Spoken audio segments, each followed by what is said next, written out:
ونقص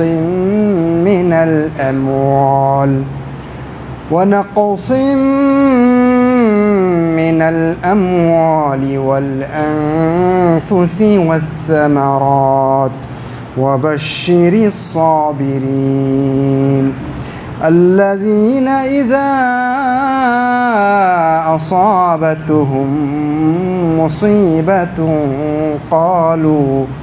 قالوا إنا لله وإنا إليه راجعون أولئك عليهم صلوات من ربهم ورحمة وأولئك هم المهتدون।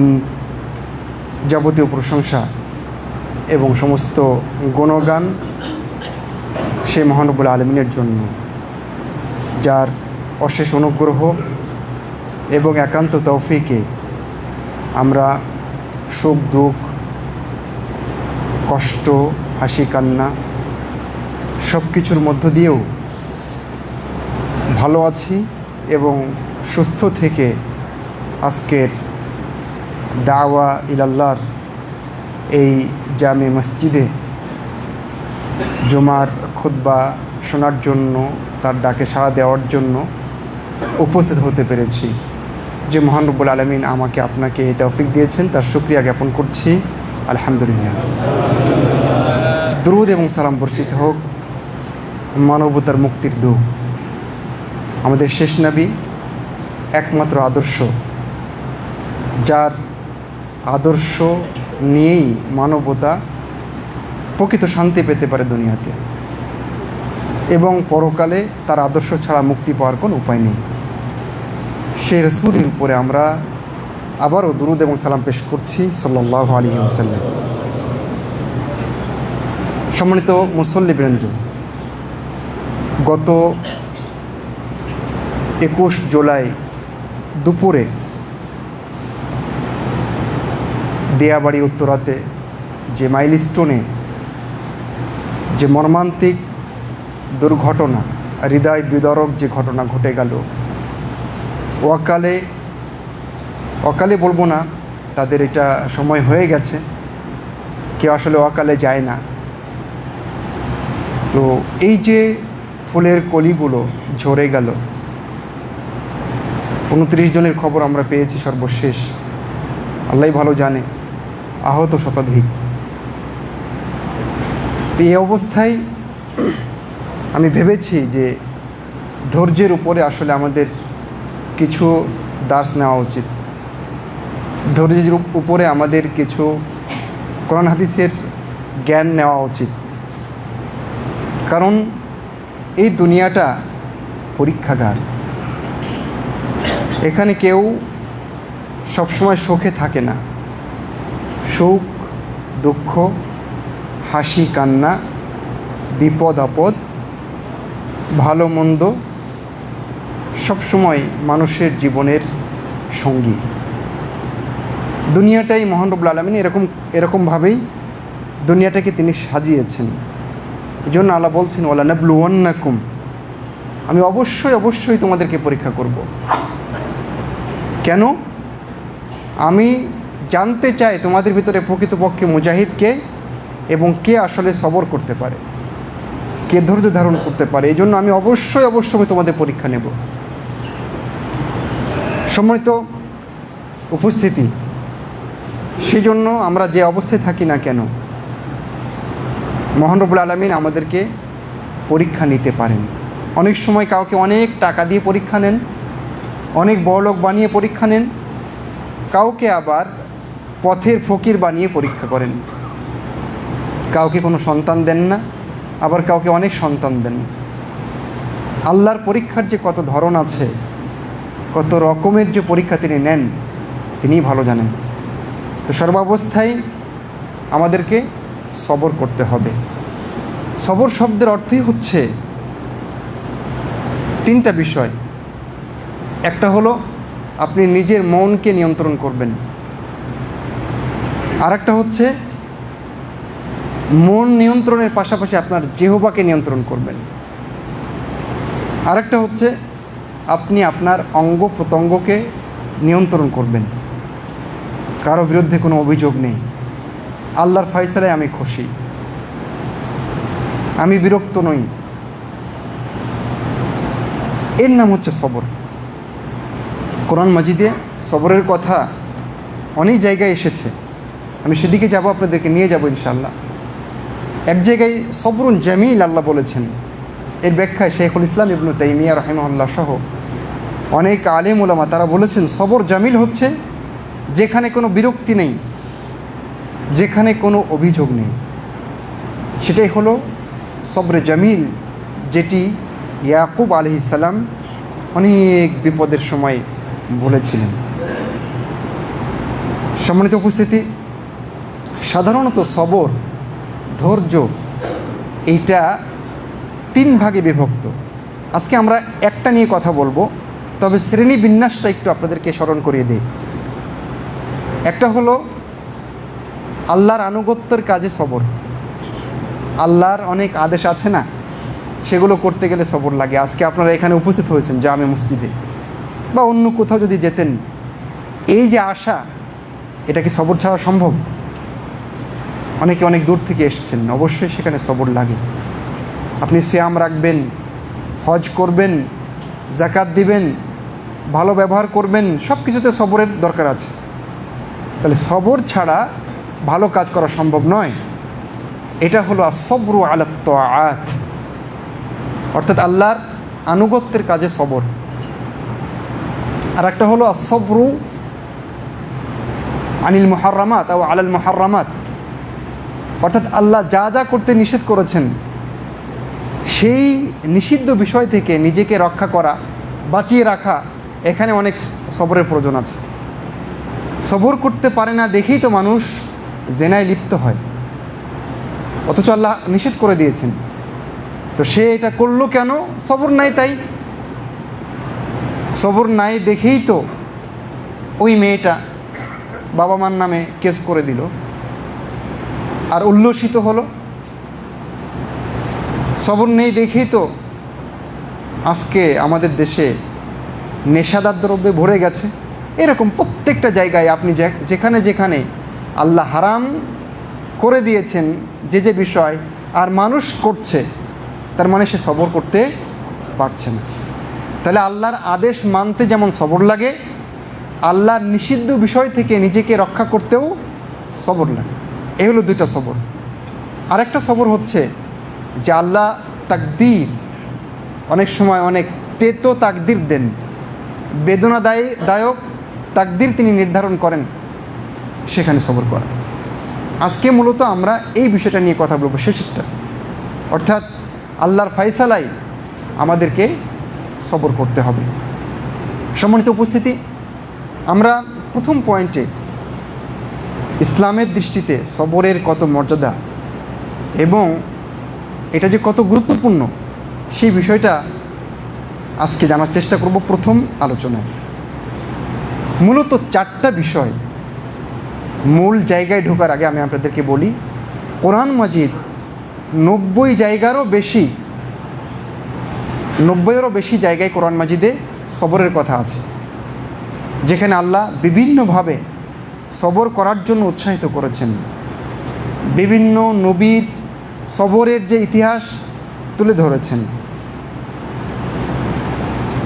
আরেকটা পয়েন্ট হচ্ছে, মহান রব্বুল আলামিন কোরআন মাজিদে সলাত এবং সবর এই 2টাকে পাশাপাশি উল্লেখ করে সবর যে কত গুরুত্বপূর্ণ সেটা আমাদেরকে বুঝিয়ে দিয়েছে না। তিনি বলেছেন যে ইস্তাঈনু বিসসবরি ওয়াসসালাহ, তোমরা সবর এবং সলাতের মাধ্যমে আল্লাহর সাহায্য প্রার্থনা করো।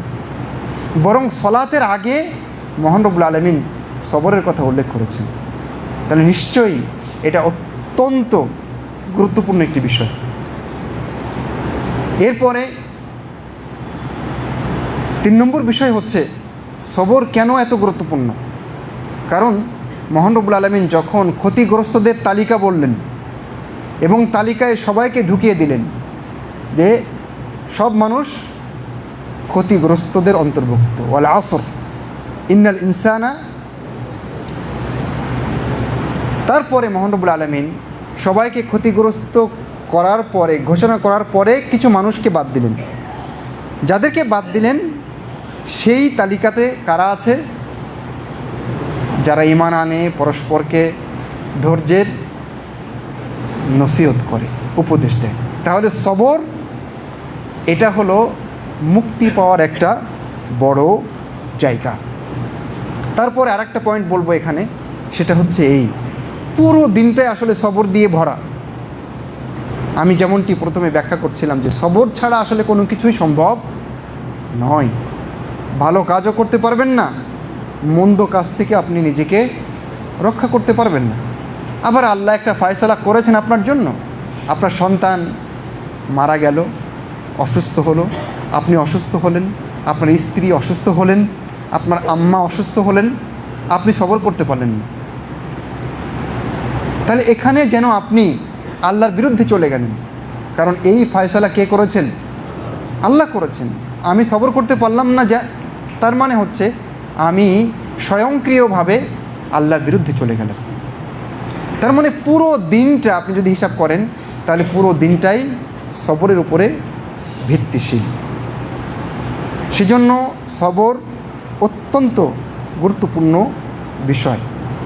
এবার আমরা আসি যে আরও সবরের কী কী গুরুত্ব বহন করে, এরকম আর কি পয়েন্ট আছে, সবরের মর্যাদা এবং ফজিলতের কথা বলে এরকম আর কি কি পয়েন্ট আছে, সেগুলো আমরা খুবই সংক্ষিপ্ত করে দেখে নেওয়ার চেষ্টা করব বিইজনিল্লাহি তাআলা।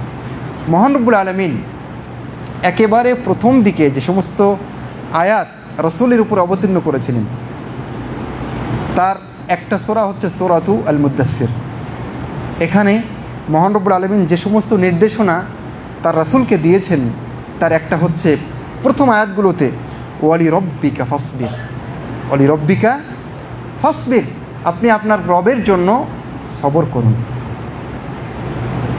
শুধু মহান রব্বুল আলামিন তার রাসূলকে বলেননি, বরং কোরআন মাজিদের বিভিন্ন জায়গায় আমাদেরকে সবরের নির্দেশনা তিনি প্রদান করেছেন। যেমন তিনি আমাদের প্রত্যেক মুমিনকে লক্ষ্য করে বলেছেন, ইয়া আইয়ুহাল্লাযীনা আমানু ইসবিরু, হে মুমিনেরা, হে যারা ঈমান এনেছো, ইসবিরু, তোমরা সবর করো। সবরের নির্দেশ মহান রব্বুল আলামিন আমাদেরকেও দিয়েছেন। এখানে একটা কথা আপনাকে বলে রাখি, সবর করা ওয়াজিব। এটা হলো বেশিরভাগ ক্ষেত্রে সবর করা ওয়াজিব। তার মানে ওয়াজিব মানে বোঝেন তো, ওয়াজিব মানে না করলে গুনাহ হবে, তার মানে ধৈর্য ধারণ না করলে গুনাহ হবে। অর্থাৎ আল্লাহ কোনো তাকদীর আমার জন্য আপনার জন্য নির্ধারণ করে রেখেছেন, সেটা ঘটে গেছে, কোনো বিপদ হয়েছে, কোনো অসুখ হয়েছে, কোনো সমস্যা হয়েছে, আর আমি সবর করছি না, তার মানে আমি ওয়াজিব লঙ্ঘন করছি আর আমি গুনাহগার হচ্ছি। তো বেশিরভাগ ক্ষেত্রে সবর ওয়াজিব। তবে সবরের হুকুম আরও ভিন্ন হতে পারে, এটা আমি আপনাদেরকে একটু বলি, তাহলে আপনাদের এটা পরবর্তীতে কাজে দিতে পারে। সেটা হলো এই, সবর কখনো মুস্তাহাব হতে পারে, কখনো ওয়াজিব হতে পারে, কখনো হারাম হতে পারে, কখনো মন্দুব হতে পারে, কখনো মাকরুহ হতে পারে। তার মানে সবরের হুকুমটা পরিবর্তিত হতে পারে অবস্থার প্রেক্ষিতে। সেটা কেমন? ধরুন আপনি যে কাজটা করতে যাচ্ছেন এখন, এটা আপনার উপরে করা ওয়াজিব, আর ওই কাজটা করতে গেলে আপনাকে সবর করতে হবে, তাহলে আপনাকে এই অবস্থায় সবর করাটাও আপনার জন্য ওয়াজিব। আজকে জুমায় যাদের ওজর ছিল না, পুরুষ মানুষ, তাদের জুমায় আসা ওয়াজিব ছিল না? ছিল। তো এই জুমায় আসার জন্য আপনাকে অবশ্যই সবর করতে হয়েছে কিছু না কিছু বিষয়ে, তাহলে ওই সবরটাও এখানে ওয়াজিব ছিল। এখানে হয়তো বা মা বোনরা এসেছেন, মা বোনদের জন্য আজকে জুমায় আসা ওয়াজিব নয়, তাদের জন্য এটা মুস্তাহাব, মানদুব, ভালো। তো তারা আজকে যে সবর করে এখানে এসেছেন, অন্য মসজিদে গিয়েছেন, তাহলে তাদের জন্য আজকের এই সবরটা কি? মুস্তাহাব। তাহলে যে উপলক্ষে আমি সবর করছি সেটাকে কেন্দ্র করে সবরের হুকুমটা কি হয়, পরিবর্তন হয়। সেজন্য একজন মানুষ ধরুন নফল সিয়াম রাখে, এবং সিয়াম রাখতে গেলে সবরের দরকার হয় না। তা বলেন তো, নফল সিয়ামের জন্য যদি কেউ সবর করে তাহলে এই সবর কী হবে? নফল যেহেতু ওই সিয়াম, তাহলে এই সবরটাও সিয়াম, এই কি বলে, এই সবরটাও আমার নফল। অনুরূপভাবে হারাম কোনো বিষয়, ধরুন একজন মানুষ খানাপিনা বাদ দিয়েছে। খানাপিনা বাদ দিয়েছে কেন? সে এমন রাগ করেছে যে না খেয়ে মারা যাবে। তাহলে সে যে খানা পিনা না করে সবর করছে, এই সবরটা কি হারাম? কারণ তার যে লক্ষ্য সেটাও হারাম। সেজন্য এই লক্ষ্যে যাওয়ার জন্য যে সবর সেটাও হারাম। বুঝতে পেরেছেন কি? কেউ রাগ করে আছে যে আজকে সারাদিন খাবে না, যতই কষ্ট হোক, তো সে যে নিজেকে কষ্ট দিচ্ছে ইচ্ছাকৃত এবং সবর করছে, খানাপিনা করছে না, শরীরের ক্ষতি করছে, তো যেহেতু এই ক্ষতি করাটা তার জন্য অপছন্দনীয়, শরীয়ত এটা নিষেধ করেছে, অতএব তার সবর করাটাও মাকরুহ। কথা বুঝতে পেরেছেন? আর যেখানে সবর করাও যা, মানে কাজ করাও যা, না করাও তা, এখানে কোনো হুকুম নাই, বরং মুবাহ, তাহলে সেই ক্ষেত্রে সবর করাটাও মুবাহ বা বৈধ। যাই হোক, এই বিশ্লেষণটা আমাদের যে কোনো জায়গায় কাজে দিতে পারে। তো সম্মানিত উপস্থিতি, মহান রব্বুল আলামিন আমাদেরকে কোরআন মাজিদে অনেক জায়গা সবর করতে বলেছেন। অনুরূপভাবে আমরা যদি ভালো মুমিন হতে চাই তাহলে সবরের বিকল্প নেই। মহান রব্বুল আলামিন এই বিষয়ে আমাদেরকে অনেক নির্দেশনা দিয়েছেন। রাসূলুল্লাহ সাল্লাল্লাহু আলাইহি ওয়াসাল্লাম বলেছেন, আফদলুল ঈমানি আস-সবরু, সবচেয়ে উত্তম ঈমান হচ্ছে সবর। সেজন্য আলী ইবনে আবি তালিব রাদিয়াল্লাহু তাআলা আনহু বলেছেন যে সবর হচ্ছে দ্বীনের ভিতরে, ঈমানের ভিতরে এমন একটা অংশ, ঠিক শরীরে মাথা যেমন এরকম, শরীরে মাথা ছাড়াই শরীরে কোনো দাম আছে, ঠিক ঈমানের মধ্যে সবর ছাড়া সেই ঈমানের কোনো মূল্য নেই। সেজন্য তিনি বলেছেন, ফাইজা যাহাবা সবরু যাহাবাল ঈমান, যখন সবর চলে যাবে তখন ঈমান চলে যাবে। যদি কেউ দুনিয়াতে প্রকৃতপক্ষে প্রতিনিধি হতে চায়, জনগণের সেবক হতে চায়, শাসক হতে চায়, তাহলে এখানে সবরের বিকল্প নাই। সূরা সাজদার ভিতরে আল্লাহ বলেছেন, ওয়াজআলনা মিনহুম আইম্মাতান ইয়াহদুনা বিআমরিনা লাম্মা সাবারু, তাদের মধ্যে আমি এমন কিছু মানুষকে ইমাম বানিয়ে দিয়েছি যারা আমার নির্দেশ অনুযায়ী মানুষকে হেদায়েতের কথা বলে। এটা কখন হয়েছে? লাম্মা সাবারু, যখন তারা সবর করেছে তখন। তাহলে দুনিয়ার প্রতিনিধিত্ব, নেতৃত্ব, সেখানেও সবরের প্রয়োজন রয়েছে। কারো চোখ হারিয়েছে অ্যাক্সিডেন্টে, অন্য কোনো কারণে, অনিচ্ছায়, যে কোনো কারণে চোখ কেউ হারিয়েছে, এটা মুসিবত নয় কি? অনেক বড় মুসিবত। কারো চোখ হারালো মানে বিশাল বড় মুসিবত। এই জন্য মহান রব্বুল আলামিন বলেছেন, ইযা ইবতালাইতু আবদি বিহাবিবাতাইহি ফাসাবারা আওয়াদতুহু মিনহুমাল জান্নাহ। সহিহ বুখারীর হাদিস। যখন আমি কোনো বান্দাকে তার দুই প্রিয় বস্তু ছিনিয়ে নিয়ে, তার দৃষ্টিশক্তি কেড়ে নিয়ে পরীক্ষায় ফেলি, আর সে সবর করে, আমি এই দুই চোখের বিনিময়ে তাকে জান্নাত দেব। চিন্তা করতে পেরেছেন? সবর, দেখেন সবরের বিনিময় কত সুমিষ্ট, এর ফলটা কত মিষ্টি।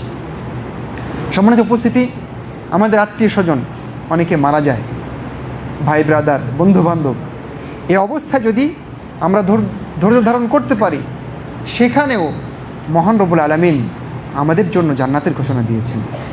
একটি হাদিসে কুদসিতে আল্লাহ বলছেন, মা লিআবদিল মুমিন ইনদি জাযাউন ইল্লাল জান্নাহ। শেষে গিয়ে বলছেন যে আমার মুমিন বান্দার জন্য আমার নিকটে জান্নাত ছাড়া কোনো প্রতিদান নেই। কখন? তিনি বলছেন, ইযা কবাদতু সফিয়াহু মিন আহলিদ দুনিয়া সুম্মা ইহতাসাবাহু, যখন আমি তার কোনো কাছের মানুষকে, প্রিয় মানুষকে আমি কেড়ে নেই, তার জান কবজ করি, আর সেই লোকটা সেই সময় সবর করে, নেকির আশা করে, তাহলে এই লোকের জন্য আমার নিকটে জান্নাত ছাড়ার কোনো বিনিময় নেই। হাদিস বুখারী। প্রিয় উপস্থিতি, আর যদি বলি সন্তানের কথা, ছেলে বা মেয়ের কথা, তাহলে এটা তো আরও, এখানে যদি কেউ সবর করে তাহলে তার জন্য আরও অনেক কিছু রয়েছে। আবু সিনান একজন ব্যক্তি, তিনি তার ছেলেকে সিনানকে যখন মারা গেল দাফন করলেন, সেখানে আবু তলহা আল খাওলানি ছিলেন। আবু তলহা আল খাওলানি আবু সিনানকে বললেন, আবু সিনান, আমি কি আপনাকে একটা শুভ সংবাদ দেব? তখন আবু সিনান বললেন, জি বলেন, কি বলছেন? তখন তিনি বললেন যে আবু মুসা আশআরী রাদিয়াল্লাহু তাআলা আনহু বলেছেন, ইযা মাতা ওয়ালাদুল আবদি ক্বালা আল্লাহু লিমালাইকাতিহি কবাদতুম ওয়ালাদ আবদি, যখন মহান রব্বুল আলামিন কারো সন্তান নিয়ে যান, মারা যায়, তখন মহান রব্বুল আলামিন ফেরেশতা মণ্ডলীকে বলেন যে আমার অমুক সন্তান, অমুক বান্দার সন্তানকে, ছেলেকে, মেয়েকে তোমরা কেড়ে নিয়েছো, তার জান কবজ করেছো? তখন ফেরেশতা মণ্ডলী বলেন যে না, জি হ্যাঁ আল্লাহ তাই করেছি। আল্লাহ বলেন, কবাদতুম সামারাতা ফুয়াদিহি, তোমরা কি তার হৃদয়ের যে ভালোবাসার জায়গাটা সেটা কেড়ে নিয়ে আসছো, তার কলিজার টুকরাকে তোমরা কেড়ে নিয়ে আসছো? ফেরেশতা মণ্ডলী বলেন, জি হ্যাঁ আল্লাহ, আমরা কবজ করে নিয়ে আসছি তার জান। তখন আল্লাহ বলেন, মাযা ক্বালা আবদি, আচ্ছা আমার এই বান্দার ছেলেকে, মেয়েকে যখন মৃত্যু দিয়েছো তোমরা, তখন আমার বান্দা কি বলেছে? তখন ফেরেশতা মণ্ডলী বলেন, হামিদাকা ওয়াস্তারজা, ওই বান্দা তো আপনার প্রশংসাই করলো এবং বলল যে বান্দা বলেছে ইন্না লিল্লাহি ওয়া ইন্না ইলাইহি রাজিউন। তখন আল্লাহ ফেরেশতা মণ্ডলীকে বলেন, ইবনু লিআবদি বাইতান ফিল জান্নাহ ওয়া সাম্মুহু বাইতাল হামদ, আমার এই বান্দার জন্য জান্নাতে একটা স্পেশাল বাড়ি বানাও, আর এর নাম দাও বাইতুল হামদ। সম্মানিত উপস্থিতি, এই কারণে হয়তো বা আমার উস্তাদ শেখ আব্দুর রাজ্জাক বিন ইউসুফ তার মসজিদগুলোর নাম দিয়েছেন বাইতুল হামদ। সম্মানিত উপস্থিতি, তাহলে দেখেন, সন্তান হারানোর পরে যদি কেউ ধৈর্য ধারণ করে, বরং আল্লাহর প্রশংসা করে, ইন্না লিল্লাহি ওয়া ইন্না ইলাইহি রাজিউন বলে, তাহলে তার জন্য কত সুন্দর প্রতিদান। আমি যতই কাঁদি, আমি যতই ছটপট করি, আমি যতই বুক চাপড়াই, বলেন তো সন্তান ফেরত পাবো? পাবো না, বরং আমি ধৈর্যের জায়গায় হেরে গেলাম। আমার ওয়াজিব আমি বাস্তবায়ন করতে পারলাম না, বিনিময়ে ওয়াজিব তরক করলাম, সাথে এই যে জান্নাতে স্পেশাল বাড়ির সুবর্ণ সুযোগটা হারালাম। আমি সৌদি আরবে তো 12 বছর ছিলাম, সেখানে তো অনেক মানুষ মারা গিয়েছে। মসজিদে নববীতে প্রতিদিন জানাজা আছে, প্রায় প্রতি ওয়াক্তে জানাজা হয়। তো কাউকে এরকম ফুপিয়ে ফুপিয়ে জোরে জোরে কান্না করতে আমি দেখিনি, কোনো মাকে বুক চাপাতে দেখিনি, কোনো বাবাকে জোরে জোরে হাই হতাশ করতে আমি দেখিনি। তার মানে কি ওখানকার মা বোনদের সন্তানের প্রতি দরদ নাই নাকি? আছে, কিন্তু তাদের ভিতরে ইসলামের নির্দেশনা আছে। সম্মানিত উপস্থিতি, ইতিহাস থেকে একটি ঘটনা শোনায়, যে ঘটনাটা হাফেজ জাহাবি সিয়ার আলামিন নুবালার ভিতরে, ইবনু খাল্লিকান তার ওয়াফায়াতুল আয়ানের ভিতরে, এরপর ইবনু কাসির আল বিদায়া ওয়ান নিহায়ার ভিতরে উল্লেখ করেছেন যে উরওয়া ইবনু জুবাইর প্রসিদ্ধ একজন মানুষ, মুহাদ্দিস এবং আল্লাহ রসুলের সিরাতবিদ। তার কাছ থেকে আল্লাহ রসুলের সিরাত ওলামা একরাম নিয়েছেন। তো ইনি খলিফা ওয়ালিদ ইবনে আব্দুল মালিকের সময় মদিনা থেকে দিমাশকে গেলেন। যাওয়ার পথে ওয়াদিল কোরা নামক একটা অঞ্চলে গেলে তার পায়ে গ্যাংগ্রিন রোগ হলো। আপনারা জানেন যে গ্যাংগ্রিনে পচে যায়, কোনোভাবেই ঠেকানো যায় না। জানি না এখন চিকিৎসা বের হয়েছে কিনা। তো যাই হোক, উনি ওয়াদিল কোরাতে আক্রান্ত হলেন পায়ে। যেতে যেতে যখন দিমাশকে পৌঁছলেন তখন এই পচনটা পায়ের গোছার মাঝামাঝি পর্যন্ত আসলো। খলিফা ওয়ালিদ ইবনে আব্দুল মালিক তাকে ডাকলেন এবং সেই সময়ে দামেশকে যত ভালো ভালো ডাক্তার সবাইকে ডাকলেন। ডাক্তারদের মিটিং হলো, তাকে নিয়ে কাউন্সিল হলো যে কি করতে হবে। সবাই একমত হলেন যে তাকে বাঁচানোর জন্য এখন পা কেটে ফেলা ছাড়া উপায় নেই। সিদ্ধান্ত হলো পা কাটতে হবে, তাকে জানানো হলো। তিনি মেনে নিলেন। ডাক্তাররা বললেন তবে আপনাকে অ্যানেস্থেসিয়া নিতে হবে, চেতনানাশক নিতে হবে, যেটা নিলে আপনি চেতনাহীন হয়ে যাবেন, তখন আপনার অপারেশনের কাজ আমরা করব। তখন তিনি বললেন যে আমি বিশ্বাস করি না কোনো মানুষ কোনো কিছু খাবে আর পান করবে আর তার সবচেয়ে মূল্যবান জিনিস বিবেককে হারাবে, এটা আমি বিশ্বাস করি না। অতএব এই অ্যানেস্থেসিয়া আমি নিতে রাজি নই। তবে একটা বুদ্ধি আছে, আমি যখন সলাতে দাঁড়াবো, সলাতে থাকবো, তখন তোমরা এই কাজটা করতে পারো। তাই করা হলো। তিনি ওই সফরে তার একটা ছেলেকে নিয়েছিলেন, সবচেয়ে প্রিয় সন্তানকে নিয়েছিলেন। এবার ওই সন্তান, এর মধ্যেই ঘটনা ঘটে গেল, তৎকালীন শাসকের যে বাইতুল মানের যে ঘোড়া থাকে, সেই ঘোড়া দেখতে গেল বাচ্চাটা, তার ছেলেটা, ঘোড়াটা ওখানে ওই বাচ্চাটা ঘোড়ার আঘাতে মারা গেল। এইটা কিন্তু ওরওয়া এখনও জানেন না। যখন তাকে এটা বলা হলো, ওয়ালিদ নিজেই বললেন যে এই ঘটনা, আপনার তো পা গেল, খুবই খারাপ লাগছে, কিন্তু জানেন আপনার ছেলেটাও চলে গেছে এইভাবে। তখন ওরওয়া যে বাক্যগুলো পড়েছিলেন আমি আপনাদেরকে শোনাই। তিনি বলেছেন আল্লাহুম্মা লাকাল হামদ, আল্লাহ আপনার প্রশংসা করছি। কান আলে আতরাফুন আরবাআ ফাআখাযতা ওয়াহিদান, আমার তো 4টা অঙ্গ ছিল, 2 হাত 2 পা, একটা তো আপনি নিয়েছেন, আর আপনি নিলেও তো 3টা বাকি রেখেছেন। আর আপনি কোনো পরীক্ষায় ফেললে তো ক্ষমা করে দেন। অতএব আপনার প্রশংসা, যদিও আপনি নিয়েছেন কিন্তু রেখে তো দিয়েছেন। দেখেন উনি মানে আরও যে 3টা অঙ্গ আছে এই দিকে চলে গেলেন, যেটা চলে গেছে এই দিকে উনি গেলেন না। আমরা তো একটা জিনিস হারিয়ে ফেললে মনে হয় কিছুই পাইনি, সেদিকে আমাদের মনটা যায়। আরও যে কত নিয়ামত আল্লাহ আমাকে দিয়েছেন, পুরো নিয়ামত দিয়ে আল্লাহ আমাকে ভরে রেখেছেন, ঢেকে রেখেছেন, ঘিরে রেখেছেন, এটা কিন্তু আমরা বেমালুম ভুলে যাই। কিন্তু ওরওয়া তা করলেন না, আল্লাহর প্রশংসা করলেন এবং বললেন যে আল্লাহ তুমি নিয়েছো, কিন্তু 3টা তো রেখে দিয়েছো, আর আমার 7টা সন্তান, একজন নিয়েছো, আর 6জন তো আছেই, অতএব সমস্যা কি?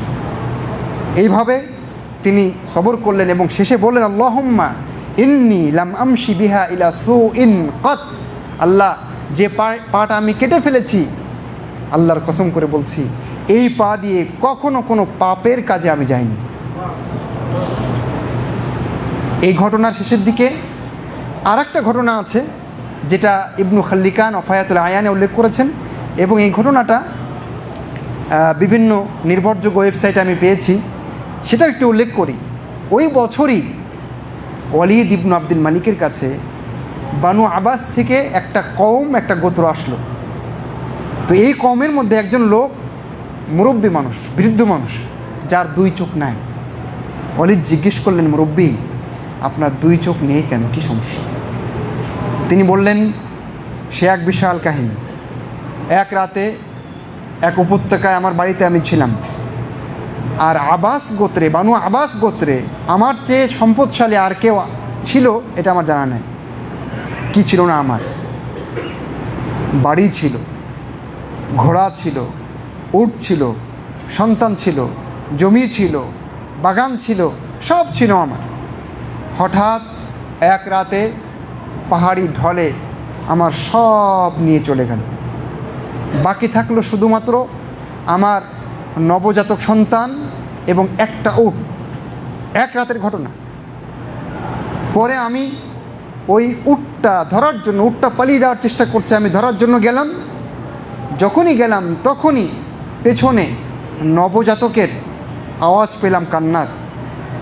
পেছন ফিরে দেখি নবজাতকের মাথাটা নেকড়ের মুখের ভেতরে। আমি বাচ্চাকে রক্ষা করতে পারলাম না।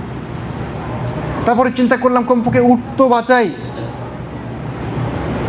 উটের দিকে আবার ছুটে গেলাম। উটটা ধরতে গেছি যখন, তখন উট এমন জোরে আমাকে লাথি মেরেছে যে আমি সেই দিন থেকে দৃষ্টি হারিয়েছি। এক রাতে এতগুলো ঘটনা ঘটে গেছে। তখন ওয়ালিদ বলছেন যে আচ্ছা কে আছো তোমরা, এই বৃদ্ধ লোকটাকে তোমরা অরুয়ার কাছে নিয়ে যাও এবং বলো অরুয়া আপনার চেয়েও বিপদগ্রস্ত মানুষ আছে, এই যে সে মুরব্বী। তখন এই মুরব্বীকে বলা হলো ওমাযা তাকুলু ইয়া শাইখ বা'দা হাযা, এত কিছু ঘটনার পরে আপনি কি বলবেন?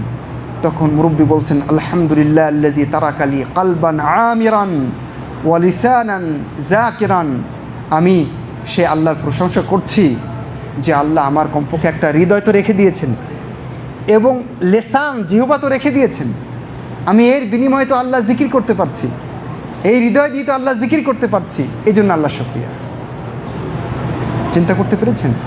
সেজন্য যারা আমরা এই বিপদে সন্তান হারিয়েছি, মাইলস্টোনের ঘটনায় বিভিন্ন সময় আমরা সন্তান হারাই, অন্যান্য বিপদে পড়ি, আমাদের এই জায়গা থেকে শিক্ষা নেওয়ার অনেক কিছু রয়েছে।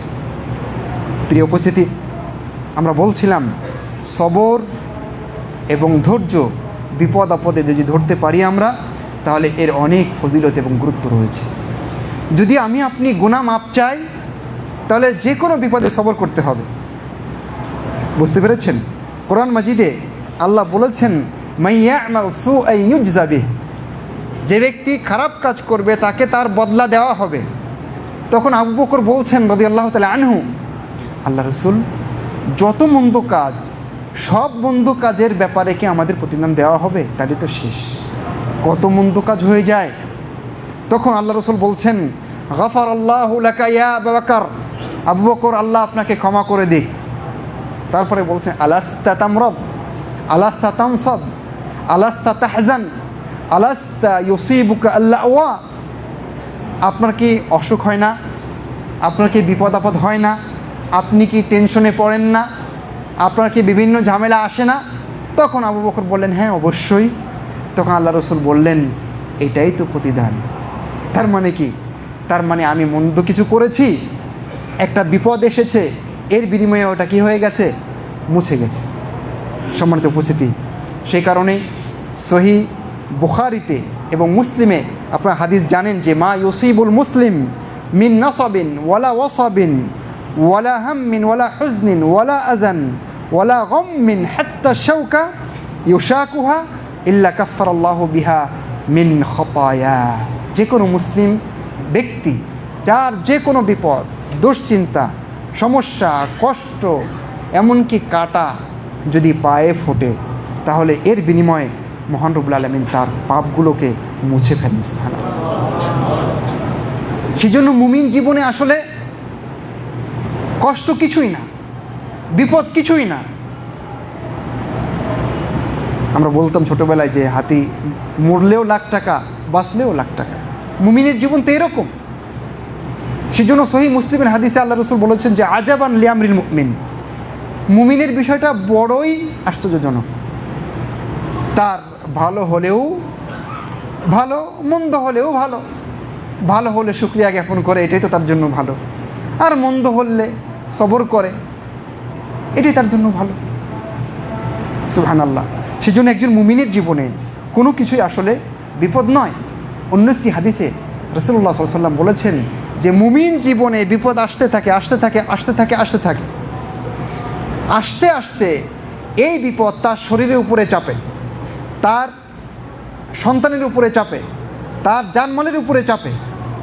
চাপতে চাপতে চাপতে এমন অবস্থায় হয় যে সে আল্লাহর সাথে সাক্ষাৎ করে ওমা আলাইহি মিন খতিয়া। আল্লাহর সাথে এমনভাবে সাক্ষাৎ করে যে তার কোনো পাপের ছিটে ফোঁটা তার থাকে না। সুবহানাল্লাহ। সুতরাং যে কোনো বিপদে আমাদেরকে সবর করতে হবে। ইবনে মাসউদ রাদিয়াল্লাহু তাআলা আনহু বলছেন, আমি আল্লাহ রসুলের কাছে আসলাম, এসে দেখি আমার রসুল ভীষণ ঠান্ডা জ্বরে তার কাঁপুনি ধরে গেছে। আমি এসে বললাম, আল্লাহ রসুল আপনি তো অনেক কষ্ট পাচ্ছেন, ঠান্ডায় আক্রান্ত হয়েছেন, জ্বরে আক্রান্ত হয়েছেন।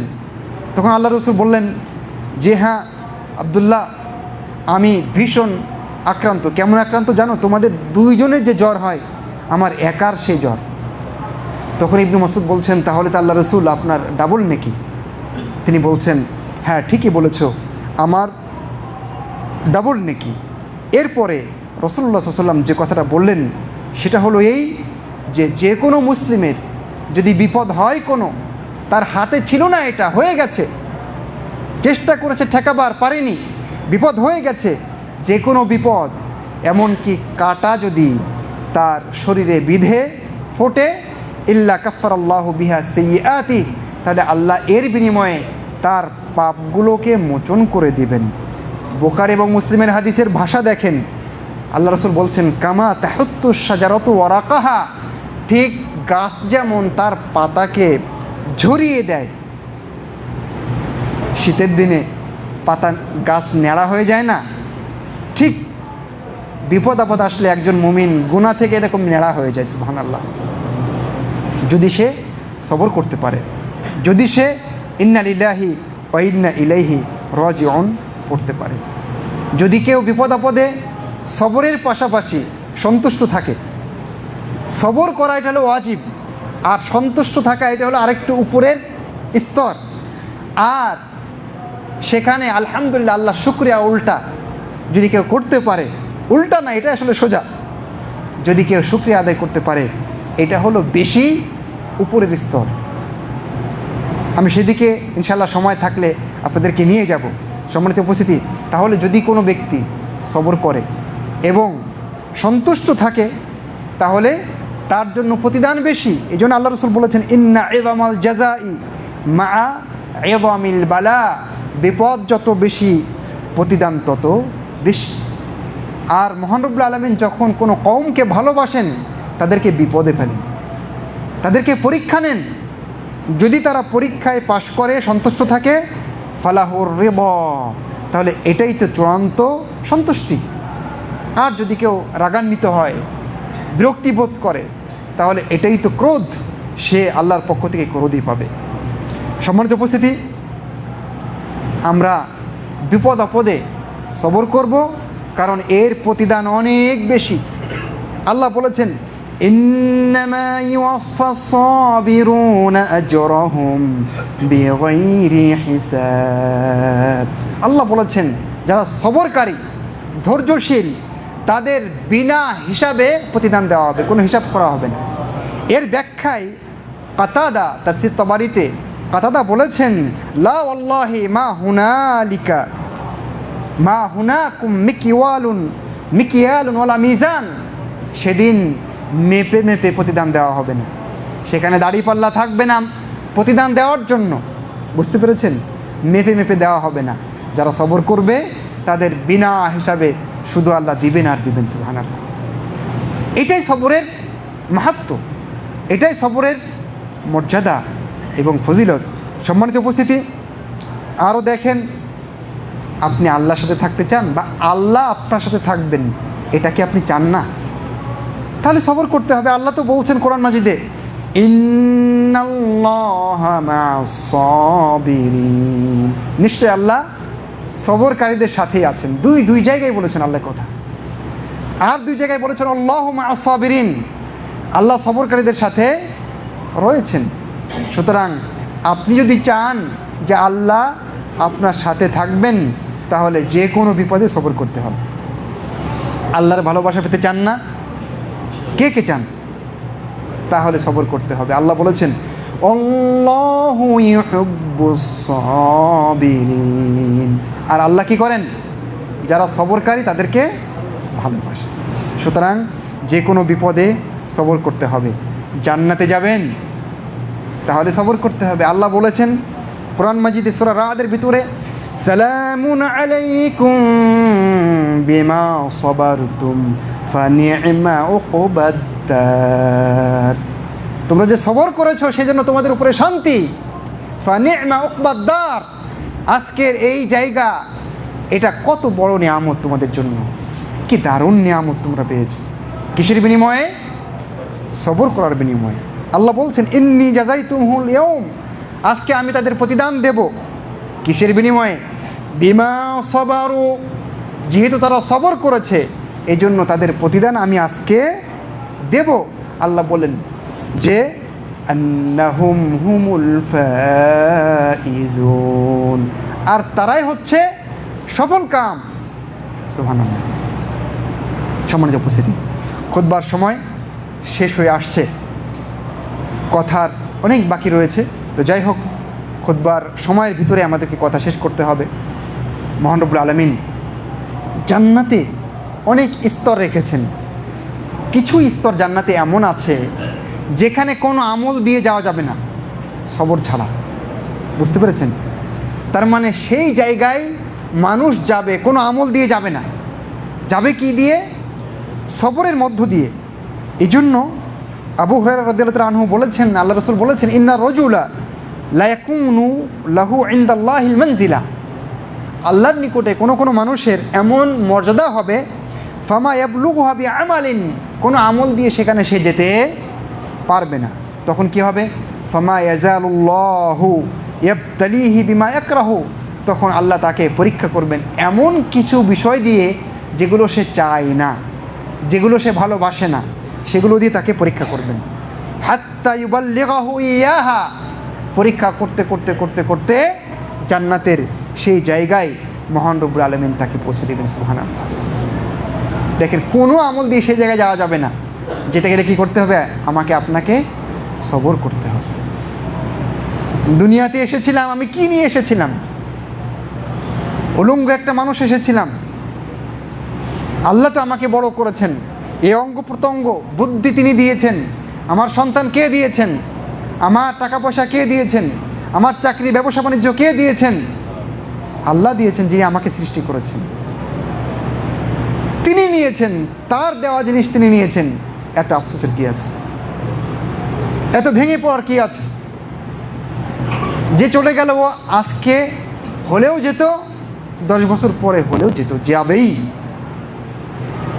তাই নয় কি? তাহলে এখানে হারাবার কি আছে? একজন মুমিন হ্যাঁ কষ্ট পাবে ঠিকই, বিপদে কষ্ট হবে।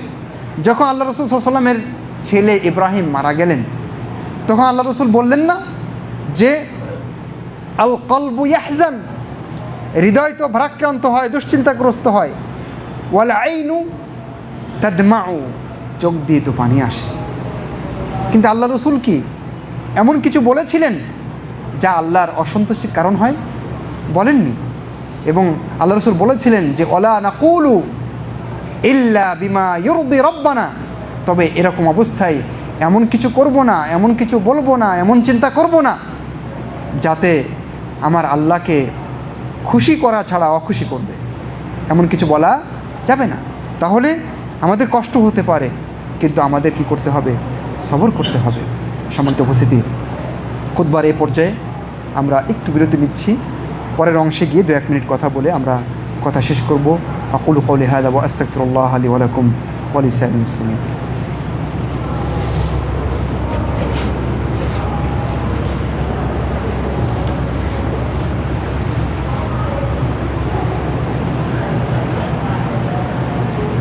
ইন্নাল হামদালিল্লাহি ওয়াহদাহু ওয়াসসালাতু ওয়াসসালামু আলা মান লা নাবিয়্যা বা'দাহু, আম্মা বা'দ। সম্মানিত মুসল্লিবৃন্দ, 1টা 8 বাজে এই ঘড়িতে। 8টা 5 বা 10-এর ভিতরে খুতবা শেষ করার কথা। আমার পরের অংশের যে কথা ছিল সেটা হলো যে আমরা বিপদ আপদে যে সবর করব, এর তো অনেক প্রতিদান। আমি অল্প কিছু বললাম আপনাদেরকে। তো এই সবর করতে গেলে আমাদের কি করতে হবে, এর জন্য আমাদের কি উপায় আমরা অবলম্বন করতে পারি, তাহলে আমাদের সবর করা সহজ হবে। 2-1টা পয়েন্ট আজকে নেব, যেহেতু সময় শেষ হয়ে গেছে। আমরা প্রথম যে পয়েন্ট নেব সেটা হচ্ছে মহান রব্বুল আলামিন সব কিছু সৃষ্টি করে রেখেছেন। আসমান জমিন সৃষ্টির 50,000 বছর আগে যা হবে সব। সুতরাং যা হয়েছে সেটা মাইলস্টোনের ট্র্যাজেডি বলেন, অন্য যে কোনো দুর্ঘটনা বলেন, এটা হবেই, যেহেতু ওটা লেখা ছিল। সুতরাং এখানে ধৈর্য ধারণ আমাদের জন্য অত্যন্ত গুরুত্বপূর্ণ। যে কোনো বিপদে, যে কোনো সমস্যায়। কালকে বিকেলবেলায় আমাদের জামিয়া সালাফিয়ার একজন সিকিউরিটি গার্ড আমাকে বলছেন যে ভদ্রলোকটা আপনি দেখেছিলেন দুপুরের দিকে, সেই ভদ্রলোক এসেছিলেন তার ভাগ্নিকে নেওয়ার জন্য। তো কেন? এই মেয়েটার বাবা মারা গিয়েছে ছোটোবেলায়, মা দেখতে এসছে, তাকে দেখে ফেরার পথে এই চৌরাস্তার দিকে কোথায় যেন অ্যাক্সিডেন্ট করে মা মারা গেছে। ইন্না লিল্লাহি ওয়া ইন্না ইলাইহি রাজিউন। বিপদ নয় কি? বিপদ, অনেক বড় বিপদ। তাহলে কী করতে হবে? আমি তো বুক চাপড়ালে, জামা ছিঁড়লে, হাই হতাশ করলে, চিল্লাচিল্লি করলে, জাহিলি যুগের কর্মকাণ্ড করলে আমার মাকে খুঁজে পাবো না, ফিরে পাবো না। আমার মেয়েটাকে, ছেলেটাকে ফিরে পাবো কি? তাহলে এই জায়গায় বুদ্ধিমানের কাজ হলো যে আমার উপরে ওয়াজিব সবর, এটা আমাকে করতে হবে। তাহলে আল্লাহ এর বিনিময়ে আমাকে অনেক কিছু দিবেন। আমাদের চেষ্টা করতে হবে আমরা যেন নবী রসুলের যে পরীক্ষা সেই দিকে একটু ফিরে যাই। আপনি দেখেন প্রত্যেকটা নবী রসুলের অনেক পরীক্ষা হয়েছিল না? নবী আইয়ুব আলাইহিস সালাম, তার কি মারাত্মক পরীক্ষা তাকে দিতে হয়েছিল, তাই না? এবং সেই পরীক্ষায় তিনি কিন্তু পাশ করেছিলেন। পাশ করার কারণে আল্লাহ বলছেন, ইন্না ওয়াজাদনাহু সাবিরান নি'মাল আবদু ইন্নাহু আওয়াব। আমরা তাকে সবরকারী পেয়েছি, তিনি কত ভালো বান্দা, তিনি তো তার রবের কাছে প্রত্যাবর্তনকারী। সুবহানাল্লাহ। পরীক্ষায় তিনি সবর করেছিলেন। সবচেয়ে বেশি পরীক্ষার সম্মুখীন হয়েছেন আমার রসুল সাল্লাল্লাহু আলাইহি ওয়াসাল্লাম। কত ধরনের পরীক্ষা! তাকে গালি দেওয়া হয়েছে, পাগল বলা হয়েছে, জাদুকর বলা হয়েছে, গণক বলা হয়েছে, তাকে মারপিট করা হয়েছে। সেজদারত অবস্থায় আমার রসুলের পিঠের উপরে পচা উটের ভুঁড়ি চাপিয়ে দেওয়া হয়েছে। আমার নবী মুহাম্মদ সাল্লাল্লাহু আলাইহি ওয়াসাল্লামকে তায়েফে মেরে রক্তাক্ত করা হয়েছে না? পাগল লেলিয়ে দেওয়া হয়েছে না? আমার নবী মুহাম্মদ সাল্লাল্লাহু আলাইহি ওয়াসাল্লামকে আবু তালেবের যে বিশেষ বন্দিশালায় বন্দি করে রাখা হয়েছে, খাবার নাই, পানি নাই, গাছের ছাল বাকল খেয়ে, ছাগলের মতো গাছের ছাল বাকল খেয়ে বাঁচতে হয়েছে না আমার রসুলকে সাল্লাল্লাহু আলাইহি ওয়াসাল্লাম? তিনি কিন্তু সব পরীক্ষাতে কি করেছিলেন? উত্তীর্ণ হয়েছিলেন। তো এইটা আমরা যারা আজকে আমরা বিভিন্ন বিপদে পড়ছি, বিপদ নেই এরকম কেউ নাই দুনিয়াতে। এই দুনিয়াটা ভাই কুসুমাস্তীর্ণ নয়। এখানে কেউ আপনার জন্য লাল গালিচা বিছিয়ে রাখেনি সবসময়, বরং লাল গালিচায়ও হাঁটতে হবে, আবার সামনে গিয়ে কাটাও আপনার পায়ে ফুটতে পারে। আর কে যেন মনে না করি যে এই লোকটার বিপদ হয়েছে, এই লোকটা কতই না খারাপ। জি না, হতে পারে এই লোকটাই সবচেয়ে ভালো। কারণ একটি হাদিসে এসছে, আল্লাহ রসুলকে জিজ্ঞেস করা হয়েছিল সবচেয়ে বিপদ কাদের?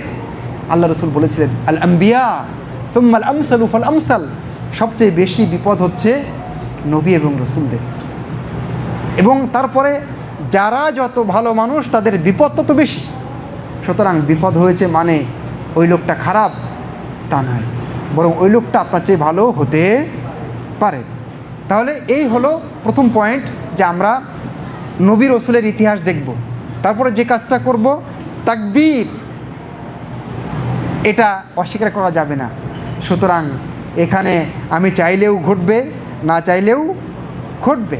আর একটা জিনিস আমাদের খেয়াল করতে হবে, তাহলে আমরা এই বিপদগুলোকে ওভারকাম করতে পারবো। সেটা হচ্ছে এই যে বালা পুরোটাই কি কল্যাণ, বালা মুসিবত পুরোটাই কল্যাণ। এখন মনে হচ্ছে এটা অকল্যাণ, কিন্তু এর ভিতরে আল্লাহ যে কি অকল্যাণ রেখে দিয়েছেন, কি ভালো রেখে দিয়েছেন, এইটা হয়তো বা আমি আপনি কল্পনাই করতে পারছি না। আল্লাহ বলছেন, তোমরা মনে করো যে এখানে অকল্যাণ আছে, বা তোমরা এটা চাও, কিন্তু আমি জানি ওখানে কি আছে, তাই না? তোমরা মনে করো এখানে ভালো, কিন্তু আমি জানি এখানে খারাপ।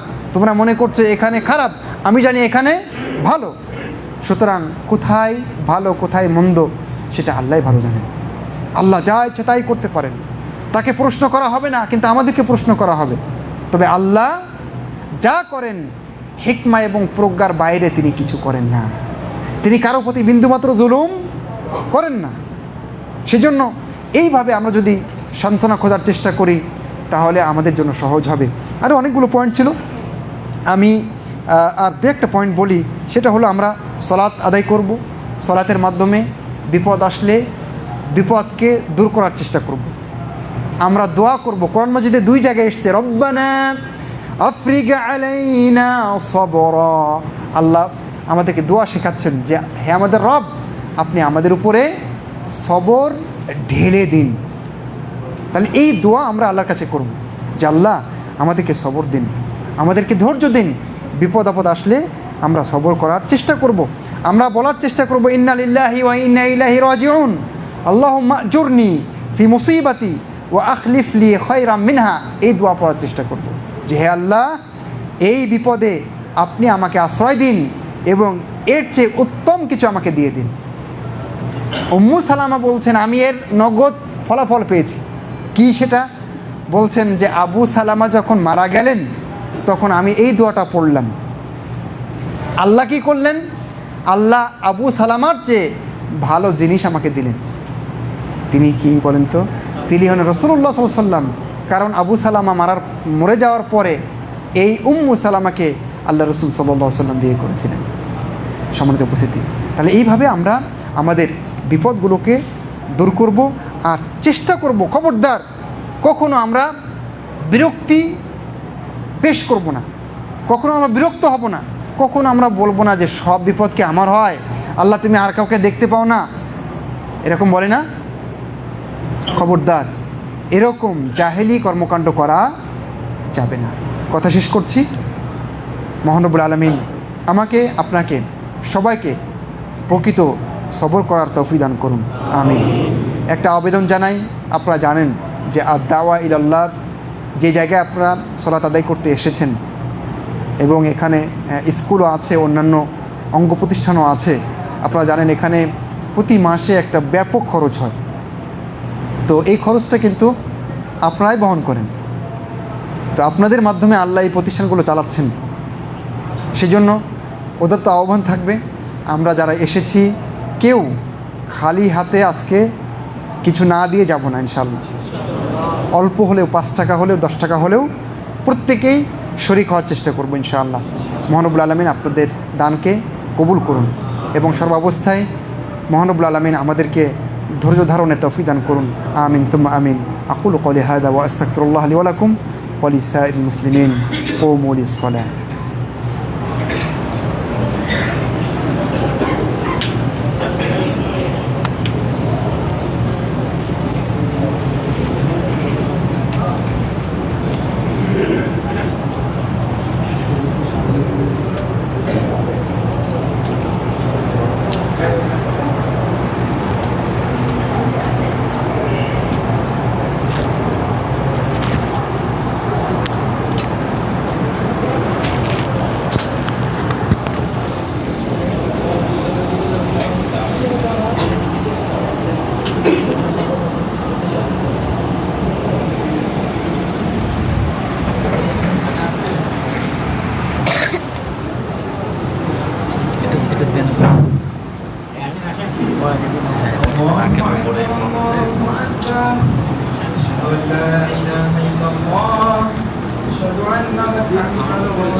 ইস্তাউ ওয়া আতাদিলু সুদ্দুল খালাল। ডানে বামে দেখে কাতা সোজা করে নিন, পায়ে পা কাতে কাঁধ মিলিয়ে দাঁড়ান। রাহিমাকুমুল্লাহ। আল্লাহু আকবার।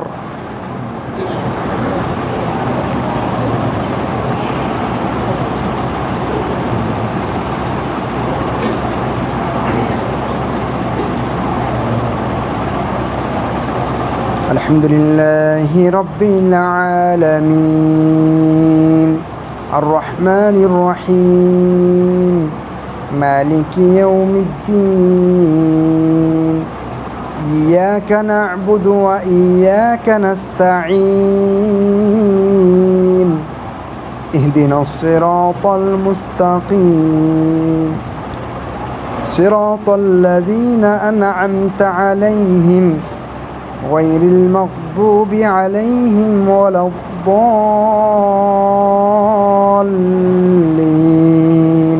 آمين.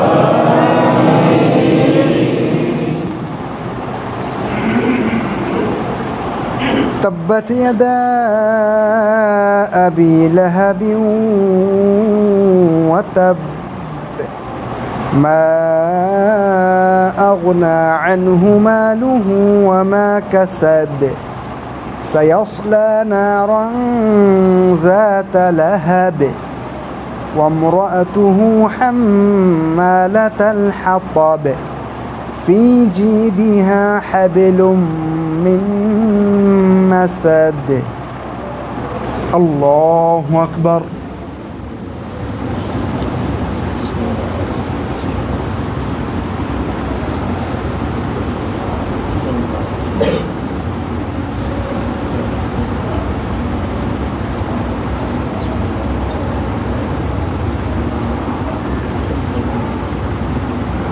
سمع الله لمن حمده.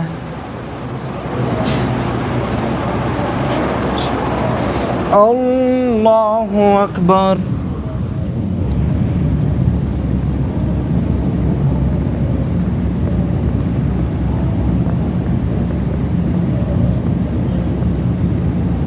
الله أكبر.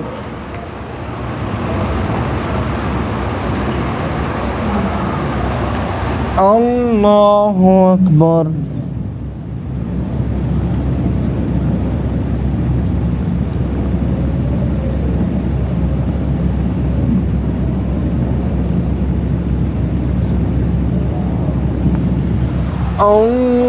الله أكبر.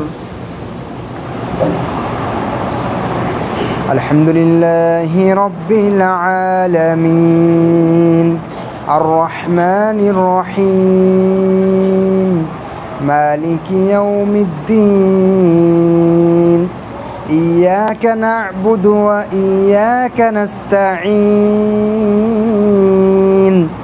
اهدنا الصراط المستقيم صراط الذين أنعمت عليهم غير المغضوب عليهم ولا الضالين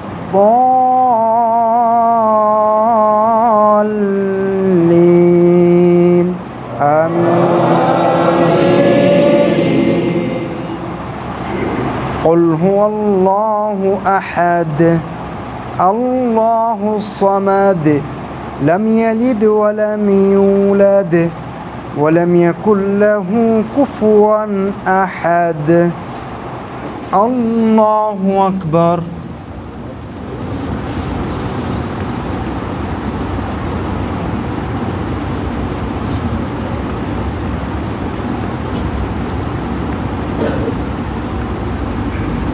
سمع الله لمن حمده.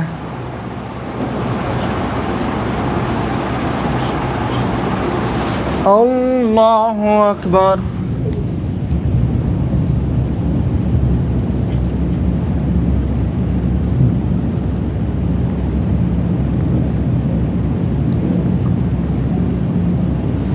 الله أكبر.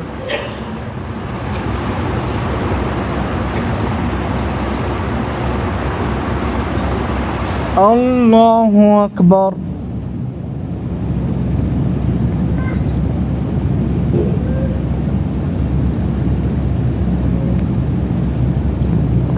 الله أكبر.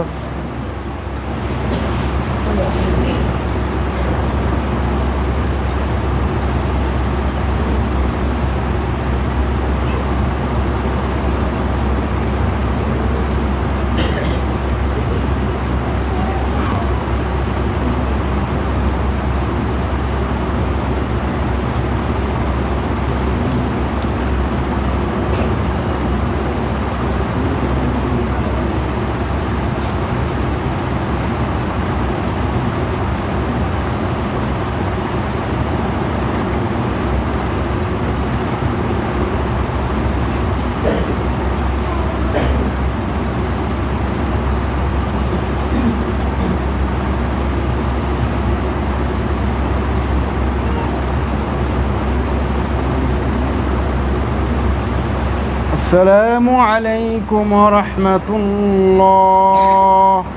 আসসালামু আলাইকুম ওয়া রাহমাতুল্লাহ। আল্লাহু আকবার।